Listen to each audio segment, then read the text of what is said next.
What's up, guys? Eli here, back for a CD collection video. I'm a little groggy, but I think we'll pull through. Just woke up from a nap after not doing much all day.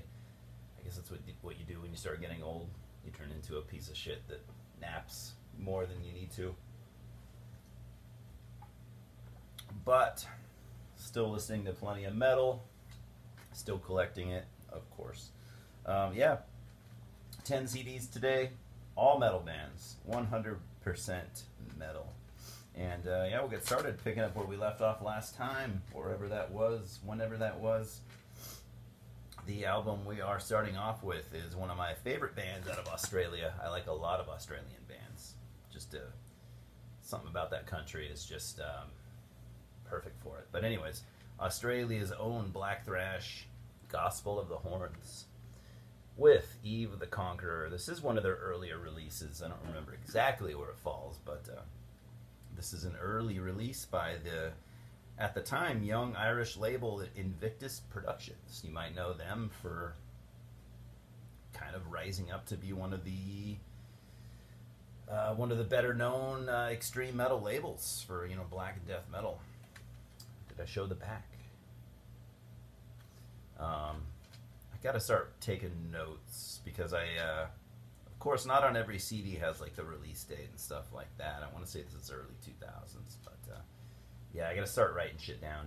I usually rely on either my memory or the CD itself, like the back of the CD for the release date, and sometimes both fail. So yeah, like I said, definitely one of the earlier Gospel of the Horns releases. Yeah, still has the fucking plastic on the back for some odd reason. Yeah, anyways, absolutely tremendous Australian black thrash. If you like Destroyer 666 and you haven't heard Gospel of the Horns, you're fucking a big time. And it's, I think everyone else will agree on that. Next, we have one of their more recent releases. I think they actually, God, did they break up for a while or did they break up permanently? I don't remember exactly, but this is one of their more recent, if not their last release that they have put out, also on Invictus Productions. This time we have Ceremonial Conjuration. This is an EP, I believe, from... Apparently Invictus is not very good at putting the dates on the back, but I don't know, this had to have been 5 years ago or so.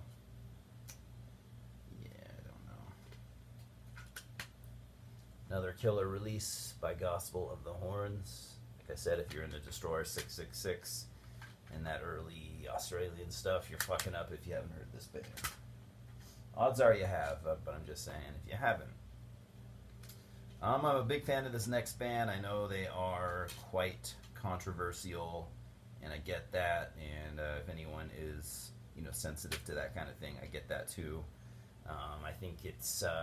you know, what we do with stuff like this is what counts. But anyway, this is the 2004 debut full length from, in my opinion, probably the best American black metal band we've ever seen, Grand Belial's Key with Mocking the Philanthropy. This would be the first album to feature Kaz Grant, aka the Black Lord of Crucifixion, from the Mighty Crucifier.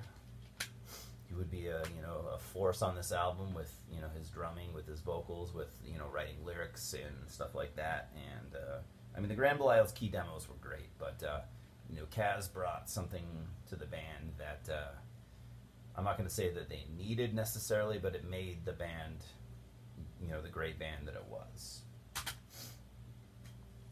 Next, we have 3 albums from this at this point fairly long-running Swedish kind of traditional heavy metal band. They kind of started out, a lot of people kind of considered them kind of more of a doom band, although they kind of always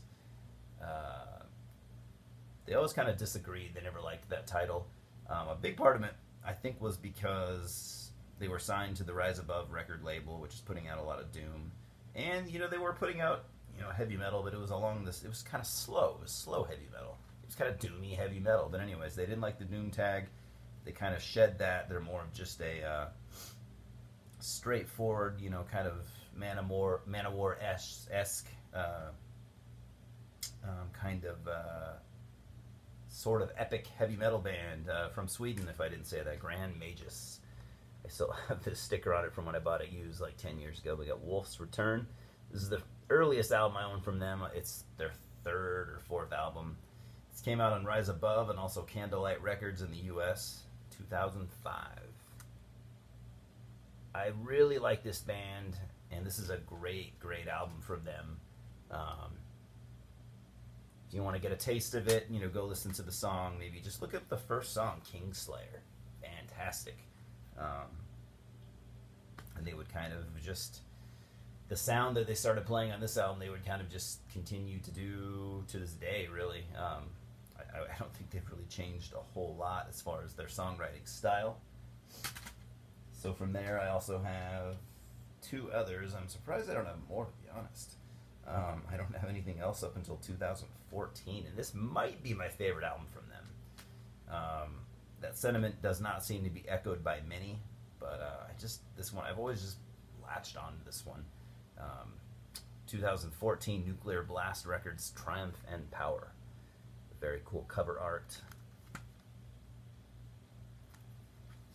Yeah, really, really dig this album.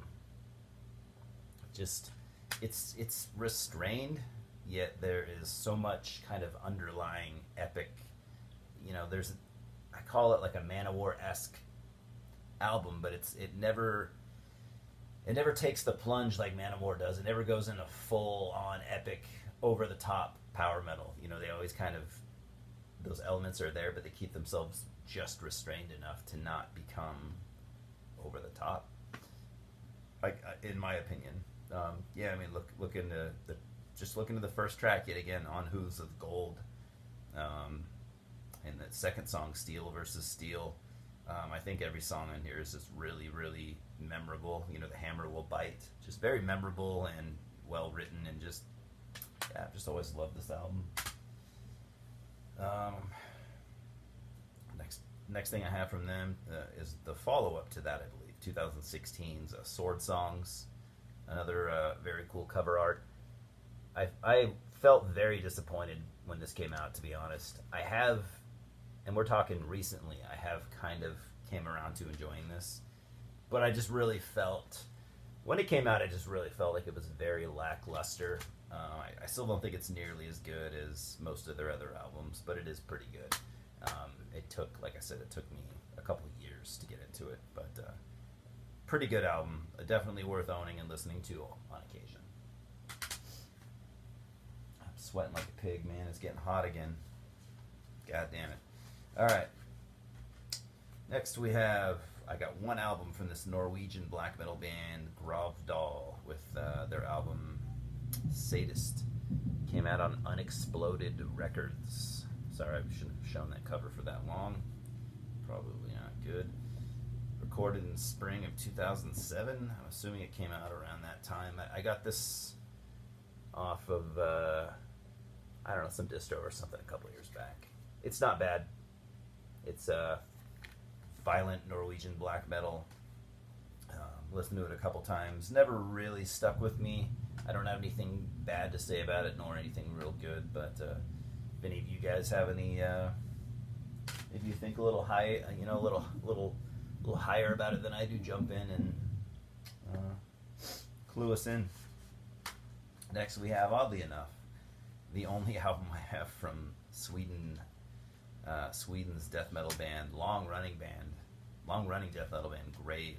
I have Out of Respect for the Dead, which I think is the last full length they did. What's the goddamn date, guys? Let me down here.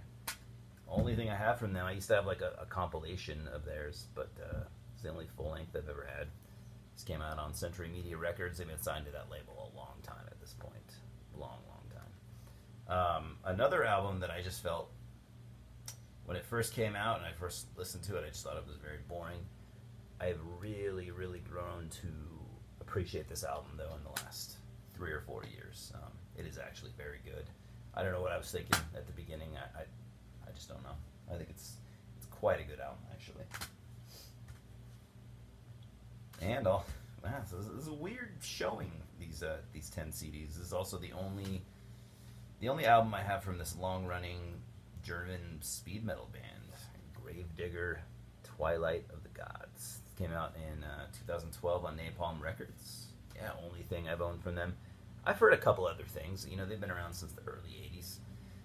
Yeah, I've heard several other albums. I've never been a huge fan. I know, I'm sorry.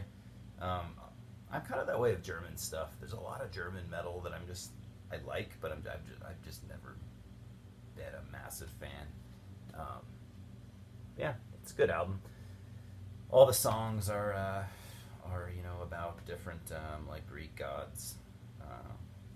It's pretty much like Clash of the Titans, but in a musical form. Pretty good, kind of modernish, epic power metal. If you've heard any of Gravedigger's recent stuff, it's, you know, right in that same vein. You know, they're not doing anything that they have not done previously or since then, but it is good. Yeah, got one more. I have more from this band, but this is where we're gonna have to end the video. This is the 10th CD. This is the earliest stuff I have. This is the earliest stuff you can get from this band. Typically, we got a great black death metal out of the U.S., out of the L.A. area, Grave Hill. Metal of Death. This is a compilation of 2 of their releases. Metal of Death, and the Advocation of Murder and Suicide. Put out by Enucleation Records. That was a cool label. They have since folded some time ago. So this has broken ass case.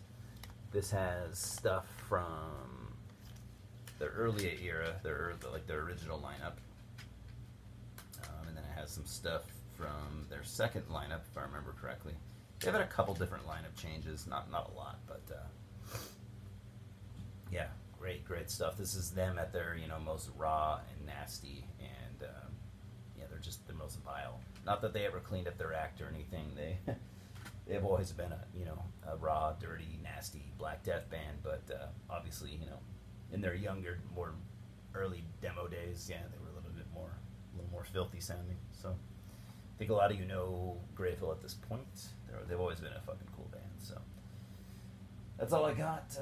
I actually have picked up a couple cool things at a local record store. So I'm gonna have another new stuff video probably next week. That'll be the next thing that I do, and who fucking knows? That's as far as I've got planned out. That's as far as I will ever plan things out for this channel. But thanks for watching. Thanks for stopping by. Talk soon. Cheers, guys.